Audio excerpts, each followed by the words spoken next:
Mo ni ang example sa short-term farming. Dali mamunga ang tundan sagig lakatan. Ako nang interval dire pero actually I hate this tungod kay makaguba nis view sa atong mga fruit trees. Pero dahil na-jack naman ako sa nang gipasagdan. Pero last na ning bunga ha. Sa rason kay sa gabal siya. Tanawan ninyo. We are surrounded by cacao, Indian lingo, coconuts. Nya namunga man atong gintihan kay atong paanig puso. Mayo pang tundan kay naapay puso. Ikaw, kumusta imong puso? Anong kuag puso para mudako ang iyang bunga? Kay ang hinungdan nga makapagamay sa bunga sa imong gitanom kining puso sa saging o tundan nga wa nimo paa. So one day may bulong na lang ta. Aperting dagkuan nagbunga kay wa na say puso. Unya kining ijang dahon kargado ning potassium. Unya kay tapad mas lubi, automatic aris puno as lubi nato iabono.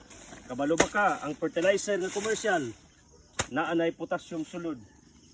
This ana gikan bugon sa equivalent ana saging. Mao na ang mga big time farmers magbutang gyud og interba saging. Short term business, paspas mamunga, kumpos mga prutas ug lubi dugay. Mo incomes na guna-una gamit sa maintenance, pangsweldo, pero actually tungod sa rason kay abono ang saging makapalandong o makapatambok sa yuta ug sa mga tanom. Like this. Atong gibutang ang mga sagbot diri ug ang dahon sa saging or tundan diri sa lubi. Mori tips na ko ninyo. Ang ako ra gapasalamat ko ninyo because ang akong followers 4,000 pa sa tong page o sumail sa akong main account. Na ko pipila ka buok followers sa YouTube, Instagram ug TikTok. Although I have a lot of followers sa teleradyo, sa newspapers, sa radio ug TV, pero ang ako yung gitagaan rog too much investment kining akong gibuhat nga content making, nag-vlog ko. Akong purpose simple ra. Gusto ko makakaton ka. For that, I would like you to congratulate. I want to congratulate all of you. Kaya nga no, nang Ginoo ka because mamati ka sa akong teachings. Nag-farming ka. Nagpatudlo ka.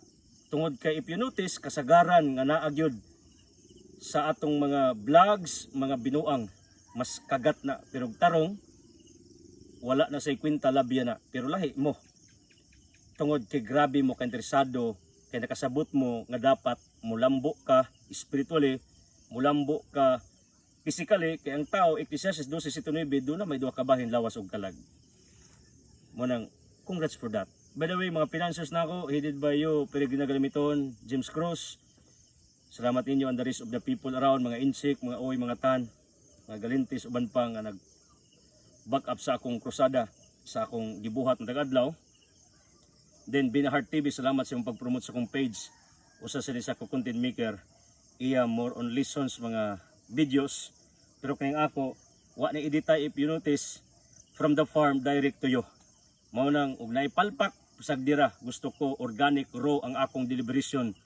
Spontaneous, tungod kay mauna ang gidiktar sa akong kasing-kasing. Kay gusto ko tabangan ka.